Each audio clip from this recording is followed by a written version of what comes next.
Buzz, buzz, buzz, buzz, but doink. Good morning! Today we're reading The Coat by Julie Hunt with illustrations by Ron Brooks. The coat stood in a paddock at the end of a row of strawberries. It was buttoned up tight and stuffed full of straw, and it was angry. "What a waste of me!" it yelled to the sun and the sky and the crows and the paddock. "What an unbelievable waste!" Then it fell silent because someone was walking along the road nearby. It sighed, and a gust of wind filled one of the sleeves and made it flap, waving. The person waved back, and the sleeve beckoned. The coat watched the man approach. He was a disappointed-looking man. "Oh, it's only a scarecrow," he said. This annoyed the coat. It puffed out its chest, and the small creatures that lived inside made rustling sounds. The man blinked and stared. He noticed it was the sort of coat someone important would wear. It had a velvet collar and a buttonhole that looked as if it was waiting for a flower. There was still plenty of wear in it. "What a waste," he said. "I could do with a coat like that." And he pulled the straw and the creatures out of the coat and put himself in it instead. It was much too big, but he felt he might grow into it. "Splendid," said the coat. "Splendid," said the man, although it wasn't a word he normally used. Together they left the row of strawberries and headed off down the road. "Where are we going?" the man asked. "Big Smoke," replied the coat.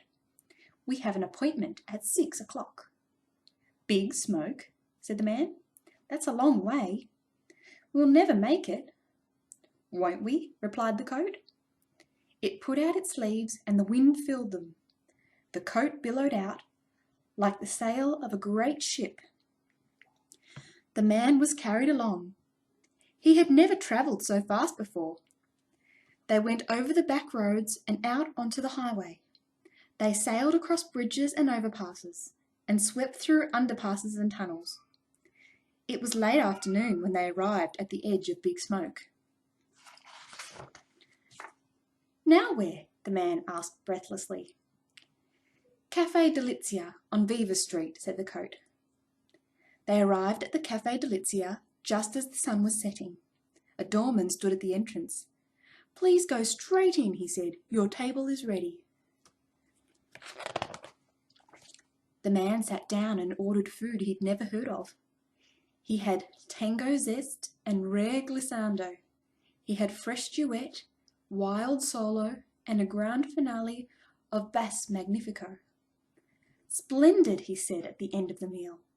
"But how are we going to pay?" "Pay?" said the coat in a booming voice. "We don't pay. We are here to perform." At this, the people at the other tables fell silent and listened. "Perform?" whispered the man. "He's a ventriloquist," someone said. "No, I'm not," the man replied. "Yes, you are," said the coat, and everyone laughed. "Let the show begin," the coat announced. "I'm no performer," said the man. "Yes, you are," said the coat. Everyone laughed again. "Where are my things?" the coat demanded. One of the waiters took down an old accordion and a pair of white gloves that were hanging on the wall. "Oh no," said the man. "Really, I can't play." "Yes, you can," said the coat. The man put on the gloves. He had never played before, but the coat and the gloves knew all the notes. The big sleeves worked the bellows, and the fingers of the gloves flew across the keys in a white blur. The man began to smile. The coat played fast, spinning music that made him want to dance. It played heartbreaking gypsy tunes that made tears stand in his eyes. It played crazy circus music that turned him upside down. The man started to sing. His voice was thin at first, but then it grew, and so did he.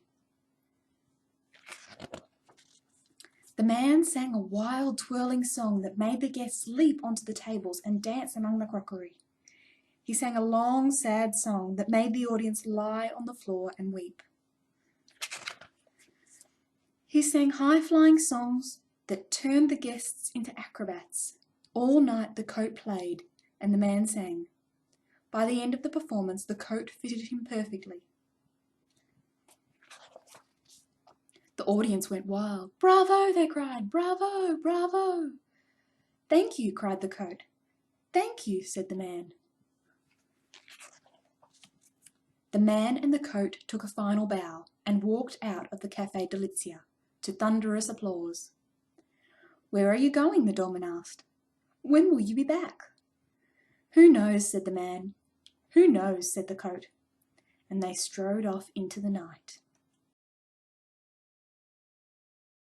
Thanks for watching.